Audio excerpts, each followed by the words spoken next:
Ladies and gentlemen, welcome to the Molescars! Unlike Dunkirk, tonight will actually be historically accurate.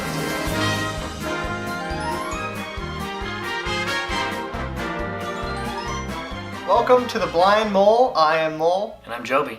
And today we are at the 2017 Molescars. Oscars 2.0, Molescars.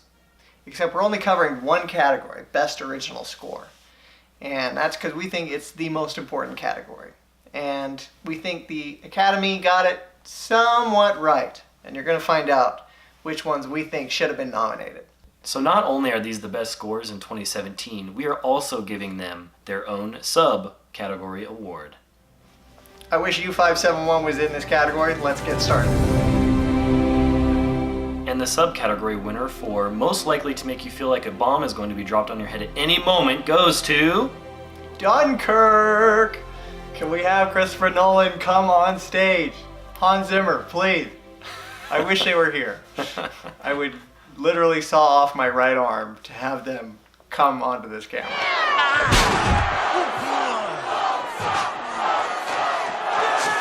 First thing you'll notice in Dunkirk is the iconic ticking sound that you hear in a lot of Zimmer's scores.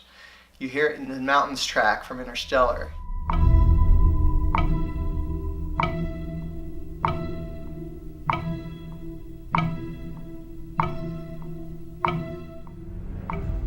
You hear it in the tick-tock track from Sherlock Holmes.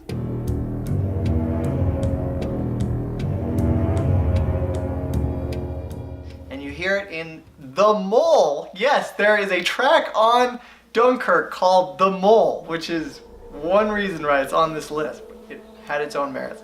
But on The Mole, you'll hear that rising tension created by this ticking sound.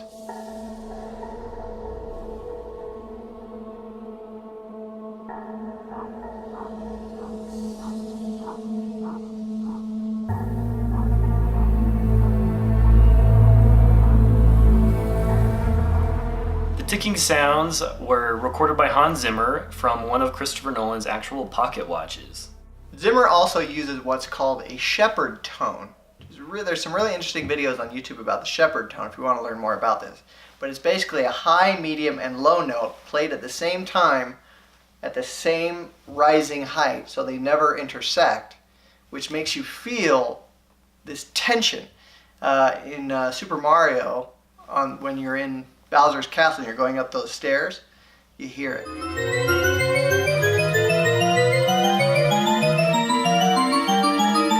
Zimmer uses this over and over and over. He uses it in The Mole.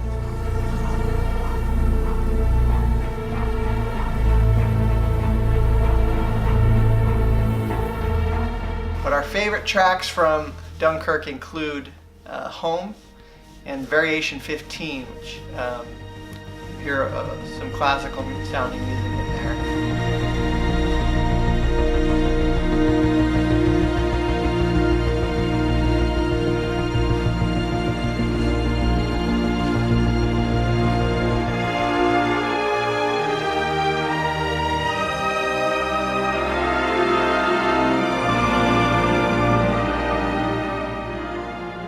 Just an amazing score that makes you really feel like you're in the battle, and just so tense. Very, very different than, say, Saving Private Ryan by John Williams or The Thin Red Line by Zimmer himself. Just a totally different wartime score, which I think will live on in infamy.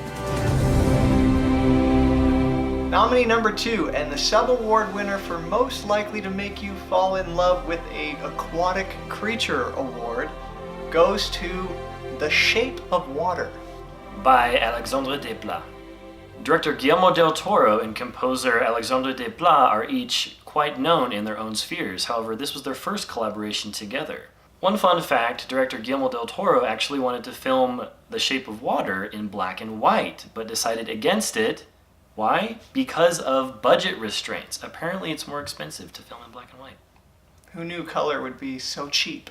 Soundtrack blogger James Southall, he had a really great thought on the Sound of Water soundtrack. You can find the link to his blog in the description. He said, I love that he has managed to be so successful without having to water down, pun intended, his highly distinctive musical voice at all. And I love that he is able to take such a distinctive musical voice and still fashion so many scores which feel completely uniquely suited to the particular film in question, something which all the great film composers of the past were able to do, but which is a rare gift in the 21st century.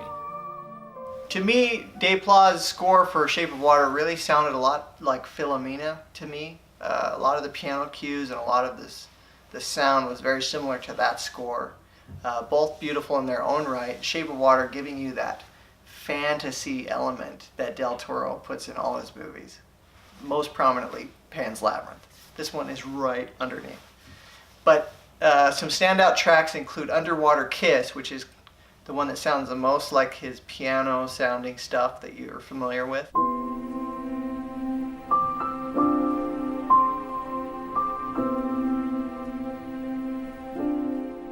And Eliza's theme, which is the main theme really that you hear throughout the film, both gorgeous in their own right. For nomination number 3, for the subcategory of most likely to hear over loudspeakers while walking down the street or forest path in the post-apocalyptic future, goes to War for the Planet of the Apes. By Michael Giacchino, who gets in all our videos. I'm sorry, I don't mean to put him in all of them, but he's flipping amazing. He keeps composing great stuff. Can't fault the guy. No, you can't. Now this is the third installment of the Apes trilogy, so I think the Academies gave it a down mark just for that reason, but that's ridiculous. War has its own themes, its own style that you're not going to hear in Dawn, even though Giacchino composed Dawn of the Planet of the Apes as well.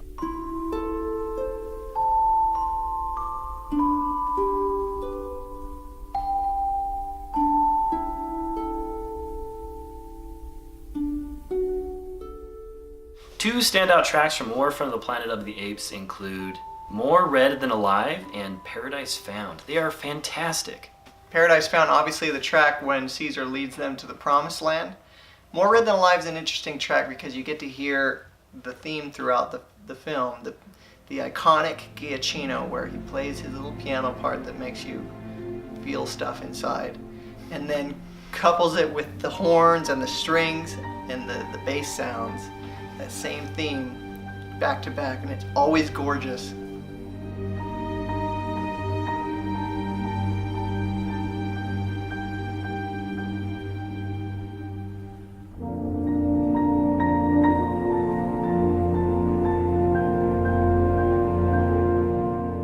it was personally my favorite movie of 2017. I don't know why I like those movies so much, but I consider the Apes trilogy the fourth greatest trilogy of all time, and I will go toe-to-toe with anyone Who says otherwise? who says otherwise. And if you're wondering what the top 3 are, it's the holy trinity of trilogies. Star Wars, Lord of the Rings, Batman. Naturally. Nominee number 4, and the sub-award for most likely to make you stand up in your audience chair and shout, Gary Oldman is the man. Goes to Darkest Hour. Joe Wright and Dario Marianelli team up again. Now, the first time they teamed up was absolutely one of my favorite scores of all time, Pride and Prejudice.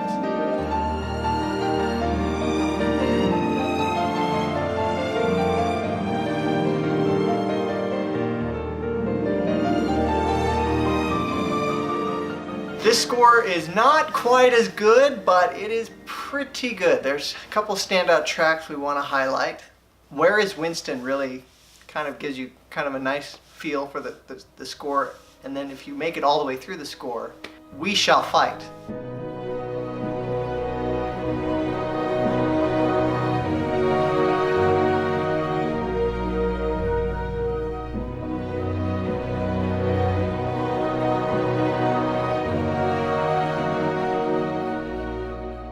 Marianelli is just a master on the piano.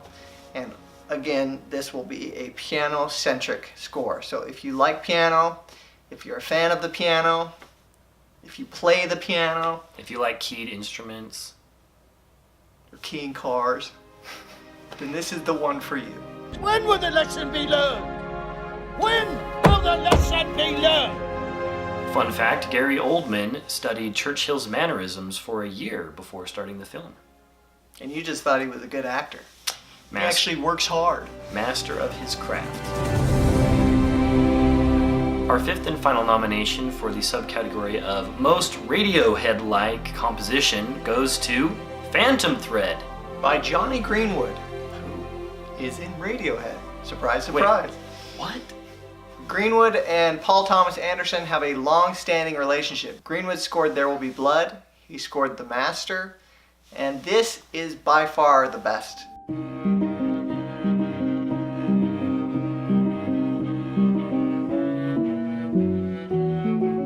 mean, it just sounds so Radiohead, doesn't it? The scores just sound like the band he's in, which makes sense.